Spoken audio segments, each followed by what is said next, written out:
They played harder than we played, and they outcompeted us. If we want to win in the Big East, we have to compete. As a player who helped build this program, I am disappointed in my team's performance. This is not what Georgetown basketball is about. Big John is rolling over in his grave for the performance that we showed tonight. This is not what I'm about. This is not what my team is about. So everybody is on notice. If they want to play, they're going to have to fig and play. That's it. Have a good night.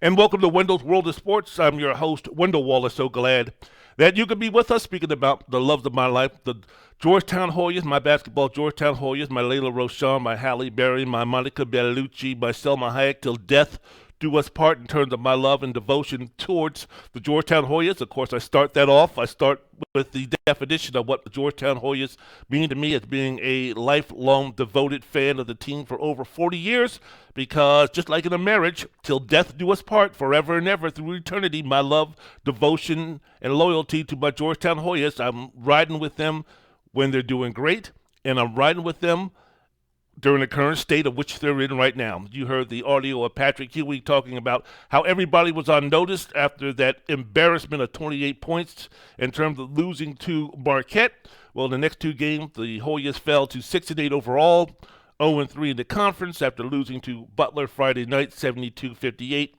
In front of about 4,000 friends and families. And then this past Sunday, I'm recording this on a Monday. Happy Martin Luther King Day, everybody. This past Sunday, losing to St. John's 88-69. So I guess moving for these two games, speaking about what I was looking for in these two games, what I wanted to see in these two games, if they were going to be shorthanded going against Butler, going against St. John's, the chances of them winning are slim. We just don't have the depth. We just don't have the talent. And if you're speaking about Coach Ewing not being there, now you could have all the thoughts and opinions about how he can coach. You could have all your thoughts and opinions about how he was the wrong guy for the team. And you can speak about you can give all your thoughts and opinions, valid thoughts and opinions about whether he's the right guy for the program. But let's just say that even if it's just a small margin in terms of Louis Orr and Coach Ewing, the fact that Coach Ewing wasn't on the bench to coach this team, it did have an effect. It did have an effect. So, again, whatever your thoughts and opinions are about how poorly a coach Ewing is, and he can't coach, and he needed to be fired a couple of years ago, and he needs to be gone, and he's, taking this program down the toilet, whatever your thoughts and opinions are about Ewing, he was missed on the sideline these past two games against Butler and against St. John's. Against Butler, Hoyas playing without guards Donald Carey, Dante Harris, and Kobe Clark, along with Ewing, were held out of the game for what was described by a pregame release as a quote-unquote illness. Clark and Carey also missed the St. John's game. Georgetown head coach, as I mentioned before, Patrick Ewing, unavailable for the game against Butler and St. John's in accordance with the D.C. Department of Health guidelines. He was replaced in the huddle by assistant coach Louis Orr. So let's just get down to it with those particulars in mind, shall we? Butler 72-58 over Georgetown. Tyler Beard starting in place of Dante Harris, led Georgetown with 15 points, played 39 minutes, shot 4 from 11 from the field, 1 of 4 from the three-point line, 5 assists, 4 turnovers. Colin Holloway was the only other player in double figures with 11 points. He played 35 minutes, going 3 of 6 from the field. The team overall against Butler shot 34% from the field, 3 of 16 from the three-point line, which is 18%. The Georgetown starters shot 12 of 47 from the field. That's 25%. And if you're speaking about Aminu Muhammad and Kate Rice, the two leading scorers for Georgetown, they combined to shoot 3 of 25 from the field, and Muhammad made his first shot of the game against Butler, missed his next 13 attempts. His second bucket of the game was with 6:34 left to play, and he didn't score again. And he missed from a wide variety. Except for the three-point line, Aminu was missing from everywhere. He was missing from close to the rim, left side, front of the rim, right side, bankers, floaters. I mean, his variety of misses were varied. I should say that. Would like to see him shoot more pull-ups.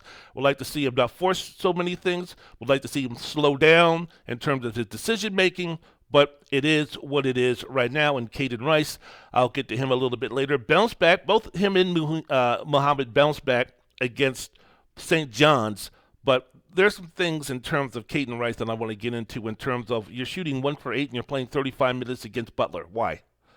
Caden Wright, I understand that he's there to stretch the court, stretch the offensive driving lanes for guys like especially Muhammad to use his athletic ability, and for Dante Harris to use his speed and athleticism to open up driving lanes so the defense will not be packed in, just cut off those driving lanes, especially when you're speaking about Georgetown not being a good three-point shooting team, especially with Donald Carey not being there, the only other reliable, consistent three-point shooter, that he wasn't there, that all of the responsibilities to shoot the three went to Caden Rice, but especially against Butler, if he's not making three-point shots, what exactly is he doing in the game?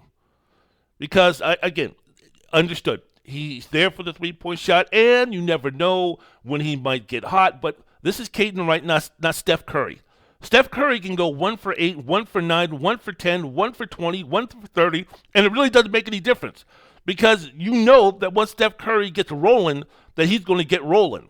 And he's still a threat out there. So even if Steph Curry is bricking and missing three-point shots, you still have to have the respect and you still have to guard Steph Curry as if he hasn't missed a shot all game. Because once he hits one, it leads to 2, then 4, then 6, and then daggers to have you lose the basketball game. So Steph Curry deserves that respect in the NBA for the Golden State Warriors.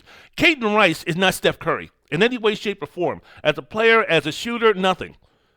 That's it. He plays basketball and he's black. That's about the only comparisons to Steph Curry. And he seems to be a very mature young man, an intelligent young man who I think once he graduates from Georgetown is going to be doing some great things in this world and in this country and be a productive citizen and be a positive influence on him being a father and him being a husband and such and being as I said before, a good role model to his kids and such. I think Caden Rice is an outstanding young man. But as a guy who's on the basketball court in college basketball playing for Georgetown, when you're shooting 1 for 8, what else are you giving us? What is having you get 35 minutes a game when you're not making any type of shots? Because he doesn't play any defense. He doesn't make anybody better in terms of him passing the ball. He hasn't made any type of hockey assist in terms of moving the ball around to set up three-point shots on a consistent basis.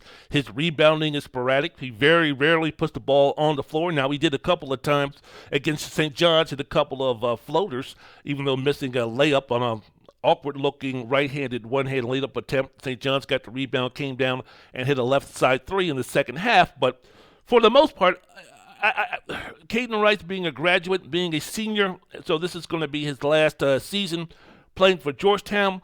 If he's not going to give you the outside shooting in terms of making anything, there's been games this year where he's been downright awful in his shot attempts, his shot selection, and his shooting percentage. What else is he giving you to have him be rewarded with 30-plus minutes a game? I mean, moving forward, I would rather see those minutes go to Jaden Billingsley. Now, yes, understood. He's not the outside shooter that Caden Rice is. But man, I'm thinking about the future right here, man. And I know that Coach Ewing is a guy who coaches like in the NBA. He's there to win every single game. And if anything told us last season when he had 4 freshmen sitting on the bench on a regular basis, with the exception of Harris, that you know what? It ain't all about next year and the year after and the year after. He's trying to win every single game right now. Every single game that Georgetown plays under Patrick Ewing as coach. It's the 7th game of the NBA championship. It's the final game in the NCAA championship. So there really is no time for players to go out there and learn and make mistakes unless they have no other option. James Akinjo, Mac McClung, you had no other options in the backcourt. So you had to go out there and live with those mistakes. Dante Harris, once Jalen Harris left the team, you had no other choice but to put him in there and live with his mistakes. But I don't think Patrick Ewing is going to sacrifice minutes for players that have been in his program and who he trusts a little bit more than freshmen. That might be old school way of thinking. That might be the John Thompson Jr. way of thinking, but that's the way Coach Ewing is running the program, or has been running the program for the past couple of years. And you might not like it, but as I mentioned before, Jalen Billingsley, I think, should be getting more time. Him and Ryan Batombo, I think, should be getting more minutes. Against Butler, they both scored 8 points. They combined to shoot 8 for 11 from the field. They both had 6 rebounds. Mutombo played 17 minutes. Billingsley played 18 minutes. I would like to see those guys get a little bit more run. Now, I'm not saying that those guys should be playing 30 to 35 minutes a game. Of course not. But just for the development, and let's face it, man.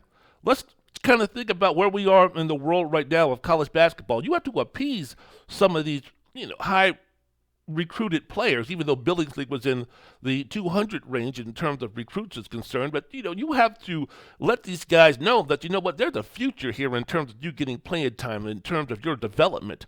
Because with the way that the transfer portal is right now, it's very easy for these guys to just say the grass is greener on the other side because I'm not getting any type of playing time. And sometimes I would have to think, if I'm Billingsley, I'm sitting there watching Keaton Rice throw up brick after brick and getting beat on defense and not weak side helping on defense and not boxing out on the weak side on defense and allowing his man to go ahead and make putback dunks, which happened against St. John's and Butler. If I'm Jaden Billingsley, I'm sitting there saying, man, I can do better than this. I mean, if you want somebody who's going to go out in the court and throw up bricks from the three-point line, I'm your guy. I can do that as well as anybody. So I would like to see Billingsley. I would like to see Mutombo play a little bit more, but getting back to the Butler game, I like the way Tyler Beard was playing. He's young. He makes too many mistakes as of right now. There's no justification to play him 30-plus minutes a game if you don't have to, but with Dante Harris out and no other point guard available, especially with Don Carey being out, who he could maybe slip and play 5, 10, 12 minutes at the point guard position, there really is no other choice for Georgetown than to have Tyler Beard play the point for the amount of minutes that he's been getting for this team. Well, against Butler, he scored 5 consecutive points. Georgetown led 25-21 with 4:48 left to go, and then another situation where it has been pretty the spotlight has been shining on. Georgetown goes into these long, prolonged scoring droughts. As soon as Georgetown led against Butler 25-21 with 4:48 left to play, Butler went on an 11-2 run to close the half, which gave them a 32-27 lead. And they did this despite shooting 35% from the field. Butler were missing a whole bunch of three-point shots. So you knew, if you were a realist Georgetown fan, that sooner or later that Butler was going to be hitting these three-point shots eventually. Georgetown, you can give them wide open shots with the exception of with the exception of Carey and maybe Keaton Rice on a right good night. You could give those guys three-point shots and they'll make them wide open. The rest of the guys, you tell me who's going to be a consistent three-point shooter. Not Dante Harris. Colin Holloway, it comes and goes. Who else? Aminu Muhammad is not going to be looking. If you give Aminu Muhammad a wide open 19-footer, he's going to want to take a contested 12-footer. So, despite the misses, and at one time I think Butler was somewhere in the late teens in terms of three-point shooting, the wide open look that they were getting from the 2-3 zone that Georgetown were playing was only a matter of time before Butler was going to start hitting the shots, and Butler started making shots. So that was the situation going into the halftime. Butler leading 32-27, beginning of the second half. Georgetown missed his first 5 shots, 7 of his first 8. Butler methodically went 7 of 10 from the field with 4 three-pointers to blow the game wide open and led by 20, 53-33 with 13:07 left to go. And that was basically the ball game. And here's what I took away from the game. More than anything, again, the team playing without Don Carey, and let's face it, they really miss Don Carey in terms of his maturity, in terms of his leadership, in terms of being a consistent outside and three-point shooting threat. Because when I was watching that Butler game, I was asking myself as they were getting their asses whooped, where's the fight and the belief from the players in this game? Where's the enthusiasm? Where is it? You know what? We speak about when he was playing for Duke, that cornball Steve Wojciechowski, how he used to slap the hardwood when he started to play defense. Man, I would have loved, even down by 12 and 14 and 18 and 20, even though Georgetown wasn't going to win the game, I would have loved to see Tyler Beard. I would have loved to see Keaton Rice. I would have loved to see Colin Holloway. I would have loved to see Aminu Muhammad. I would have loved to see anybody slap the floor or put your hand, or pump your fist, do something. I think that was Coach Ewing was talking about when we were speaking about being competitive. Where was the competitive fight? Where was the belief? Even if you knew that you weren't going to win the basketball game, where was it? Where was the passion? Where was the enthusiasm? When someone drove to the basket for Georgetown and hit the floor for them to go to the foul line, where were guys sprinting over to pick him up, to help him up so we can go ahead and take his free throws? Yeah, I know that stuff is corny, and I know that stuff is collegey, and I know that stuff is Duke-ish, and I know, it's kind of annoying and stuff, but man, I saw the shoulders being slumped. I saw the heads being down. There was no energy in the building, and of course you're playing at home and you're losing. Of course, the stadium is not going to be, or the arena is not going to be rocking. But man, there was just nothing. There was just no animation. There was just nothing.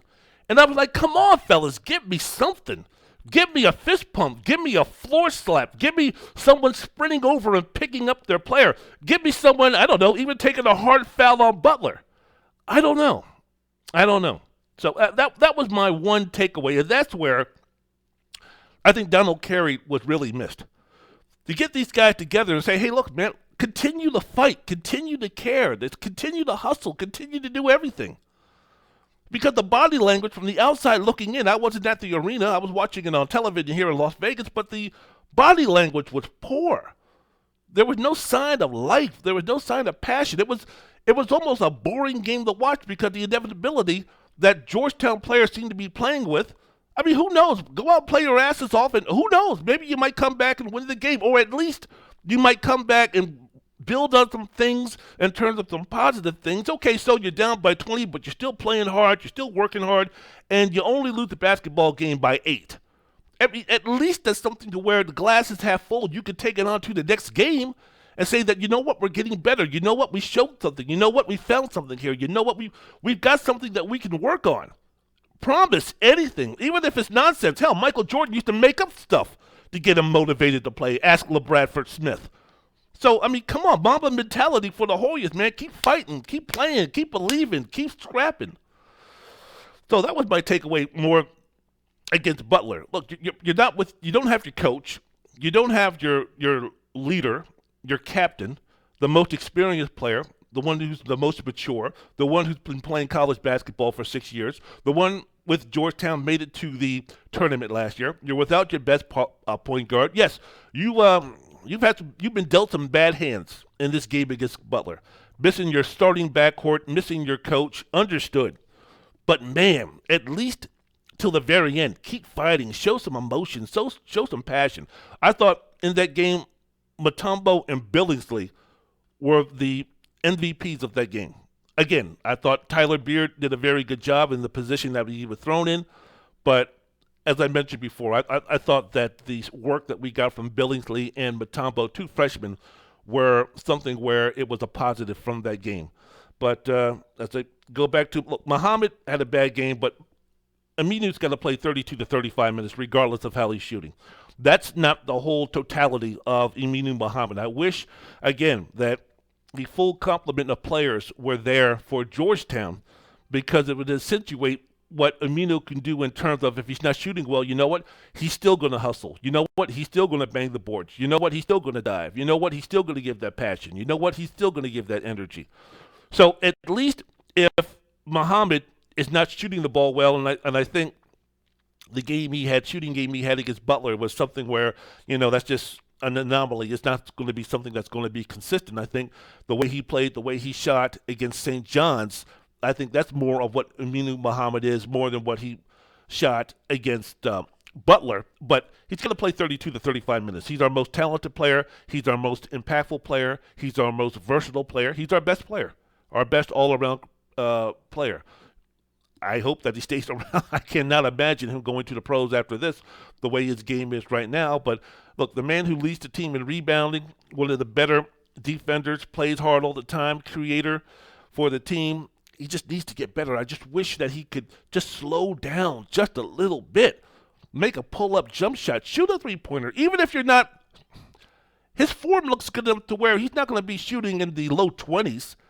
I mean, because of his athleticism, because of his footwork, especially when he gets around the rim, especially with that spin game he has and some of the up and unders, I mean, just shoot a couple of 18 to 21 footers. And that'll set up the driving game a little bit more because these guys will go for your shot, especially if you hit one or two, which he did earlier this season. That'll open up his game so much more. And within opening up his game, then we can kind of let him mature his game enough to say, all right, slow down. You don't need to be going 80 miles per hour all the time. If you want to be wide open on the highway or the Beltway 495 when there's nobody there, 95 going up to Baltimore or going down to Richmond and there's nobody on the road, yeah, man, go 75, 80 miles per hour. But you can't be going 70 miles per hour. You can't be going 80 miles per hour on the side streets. You can't be going down Georgia Avenue at 80 miles per hour with all those stoplights. You can't be going down in residential areas where there's kids and there's schools and there's stop signs and there's that type of commotion going 80 miles per hour. My point is, Aminu Muhammad, regardless of what the situation is on the basketball court when he has the ball on the offensive end, is going 80 miles per hour. Sometimes it's prudent for you to go 35. Sometimes it's prudent for you to go 65. Sometimes it's prudent for you to go 20 miles per hour. Be in control. Stay in control. That game against St. John's on Sunday, when it got down to 72-64, we had a chance to cut it down to 6. And what happens? Aminu gets the ball and he just sprints out there, man, like he shot from a cannon. No awareness of who's around him, and he loses the basketball. Now, this is something that's easily corrected with reps, with maturity, with time, and with good coaching, which, yes, I'm sorry, guys, we have. So the future, even this season for Georgetown with Aminu, I think is bright because he's going to have to learn just to slow down just a little bit. And then again, be aggressive with the basketball, attack the rim. But again, realize the situation around you. I mean, you're going to be playing against Connecticut. If you're going to be playing against some of the more experienced, tall, physical, athletic big men, I mean, you're not going to be able to finish around the rim with the consistency which you want to have. So there's going to be some times where you're going to have to pump fake and then shoot that 8-footer. Or there's going to be some times where you're going to have to shoot that 12 to 15-footer. There's going to be some times when you drive and you draw the defense that you're going to be able to kick it to a wide open corner three from a Harris or from a Caden Rice, or kick it back out and then move the ball around. So one of our players, whether it be a Holloway, whether it be a Harris, whether it be Carey, whether it be one of those players, a Beard, to shoot a three-point shot or to shoot a good shot. He's going to have to learn those type of things. So there's still some hope. There's still some hope. There's still some hope.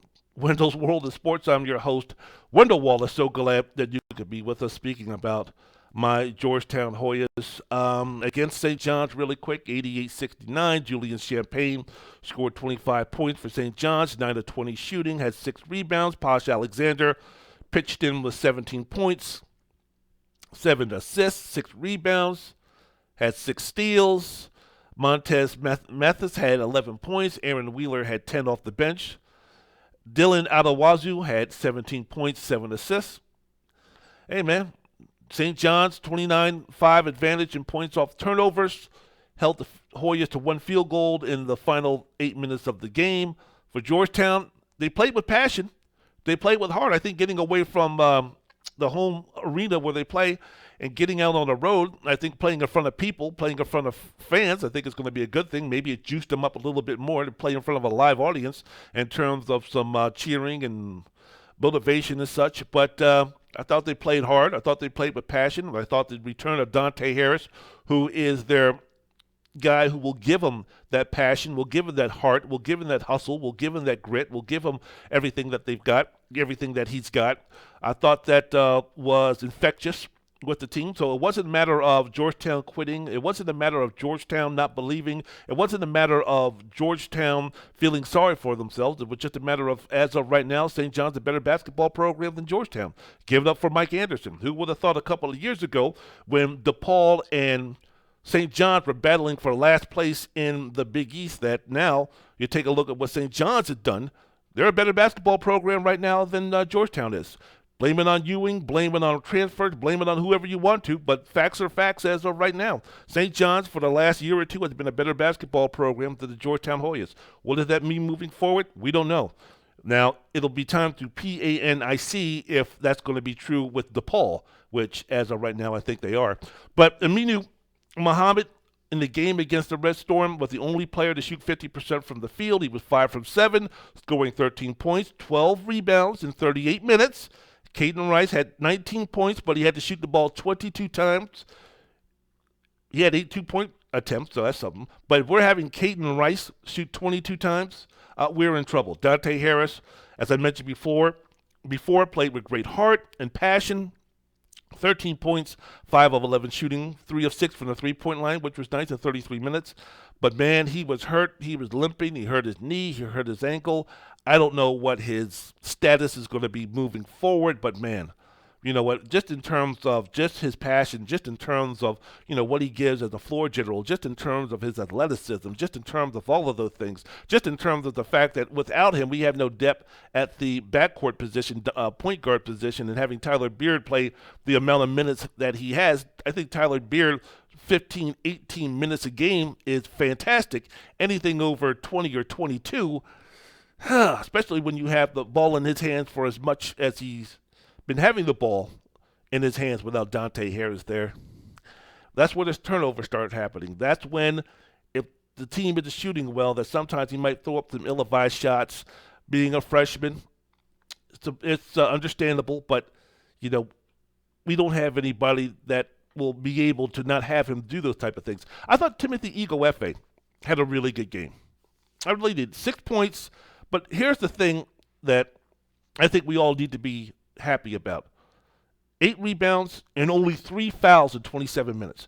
You try to tell me, going back to his earlier days at Georgetown, that Timothy Ego-Efe would only have 3 fouls in 27 minutes. I could believe Timothy Ego-Efe as early as last season would pick up 3 fouls in 2 minutes, 2 to 3 minutes, but the fact that he was there to be a guy who protected the rim pretty decently, 8 rebounds and only 3 fouls in 27 minutes, I think that's huge. And I think I don't care about the fact that he went 0 of 4 from the free throw line.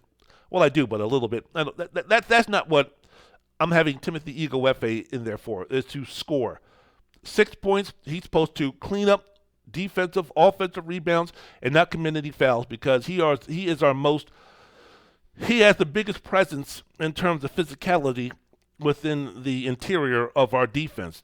Ryan Mutombo, 7'2", who I think has some excellent skills. I think that he's a very smart and intelligent basketball player. I think from an offensive standpoint that he's the best big man that we've got. And I think his hedge and recover skills on defense is far beyond Malcolm Wilson or Ego-Efe, but he just doesn't have the athleticism or physicality to play an extended amount of minutes, even though I would love to see the minutes production for Mutombo go up another 5-6 minutes. I would love to see Mutombo get somewhere between 22 and 24 minutes. I would love to see Ego-Efe, and of course it depends on foul trouble and matchups and everything like that, but I think that as far as talent and ability and potential is concerned, I think that Ryan Mutombo is that guy, and I would love to see him mature, and I would love to see him get more minutes this season. But the game against St. John's, a huge problem for Georgetown, despite not having Carey and Patrick Ewing. It's the turnovers, lack of perimeter defense, trying to make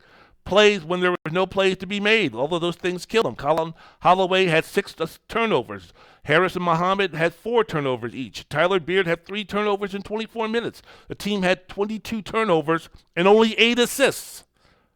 So that was a problem. The perimeter defense, everybody talks about Ewing's player, Ewing, the teams can't play defense. He needs to start recruiting some guys who can actually keep the offensive player in front of him, because Dante Harris, Tyler Beard were consistently getting beaten off the dribble, especially along that left baseline against St. John's on Sunday. Caden Rice can't guard anybody. He can't guard anybody. Young man, as I mentioned before, he tries hard. It's not a matter of him lack of trying. He just can't. He's slow-footed, and he just can't stay in front of his guy, especially when you're going to match him up against a athletic front court player or back court player on switches. So, look, the game was tied against St. John's at the 13-13 mark, 15-all. St. John's went on an 11-0 run to make it 26-15. The lead kind of situated there between 9 and 14 points. Halftime, the score was 43-32. And then the second half, it was more of the same. St. John's jumped out to a 20-point lead at 63-43 with about 13 minutes left to go in the game. G-Town went on a 21-11 run. You're maybe thinking about a few years ago, that humongous comeback that Georgetown had against the Red Storm at the Garden. 6:40 left to go. It was 72-64. But then again, turnovers, missed shots. It wasn't anything that Mike Anderson was talking about where they're getting tired in 3 minutes, they're going to be getting tired. No, it was just Georgetown being Georgetown again. Bad decisions by Colin Holloway, a turnover and then a charge. Aminu Muhammad, nothing about being tired or fatigued with his game, but bad decisions, making turnovers, bad shots. And that was about it. A missed layup from Caden Rice, and that was about it. As I mentioned before, I had a chance to cut it to 6. Muhammad turned the ball over 2 of the next 3 possessions, which led to breakaway layups at the end of the deal. So after that, Georgetown was outscored 13-2 in the final 6 minutes. Turnovers, bad decisions, getting beat on defense, no rotation when your man got beat, trying to make bad decisions. Tyler Beard trying to make shots and floaters and runners and shots when he wasn't be able to make them. The injury to Dante Harris, he couldn't go full bore. It was just a matter of a situation like that. So that's the way it goes. Moving forward, let me ask you a question. Where do you see a win? I don't know, and I said this last season, so whatever. But I don't see where this team can win a Big East Conference game. Really, because if you take a look at it, you take a look at what's happening right now.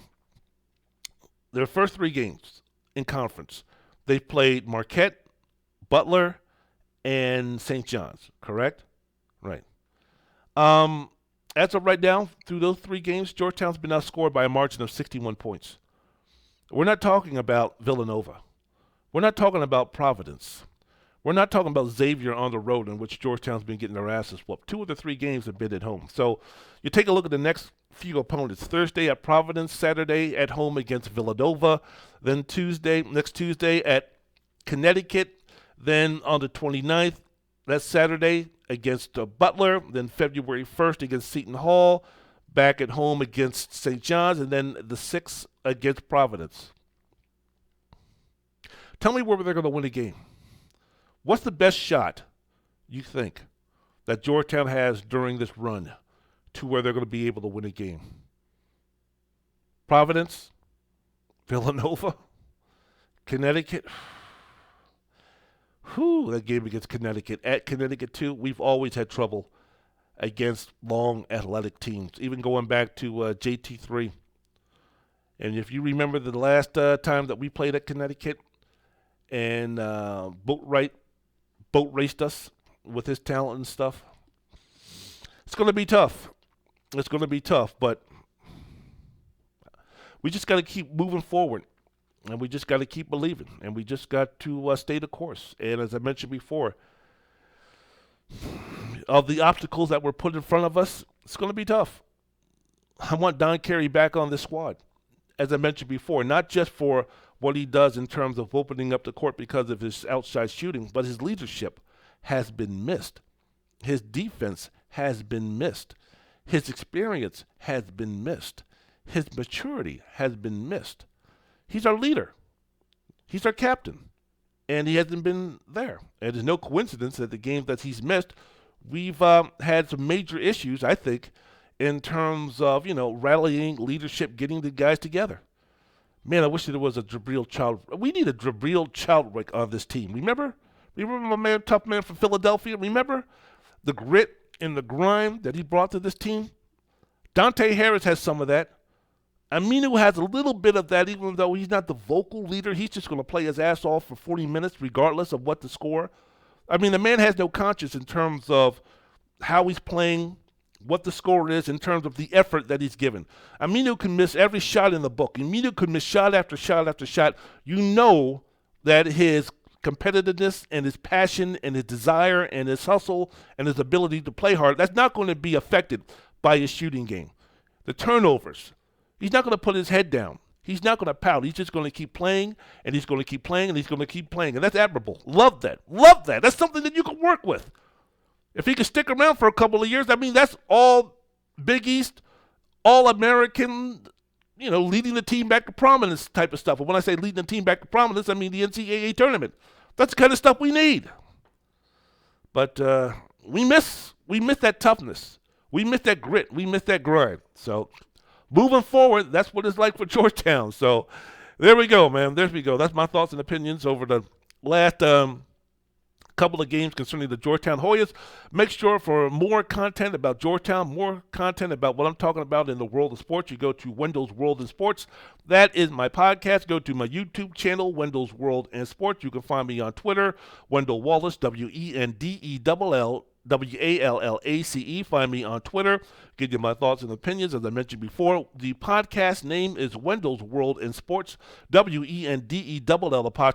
World and Sports. Download, subscribe, rate, review, and follow the most entertaining, thought-provoking, unique sport talk podcast that you can listen to. Really appreciate it. But I'll be doing more of these Georgetown basketball deals because that's my team. That's my team, man. Whether they win every single game or lose every single game, I'm going to be always speaking about, hopefully realistically, hopefully with some type of non-pom-pomish, enthusiastic, number one fan type of realism about my Georgetown Hoyas. So hope that you enjoy. Wendell Wallace, Wendell's World of Sports. Go Hoyas. We are Georgetown. Hoya Saxa. I am out.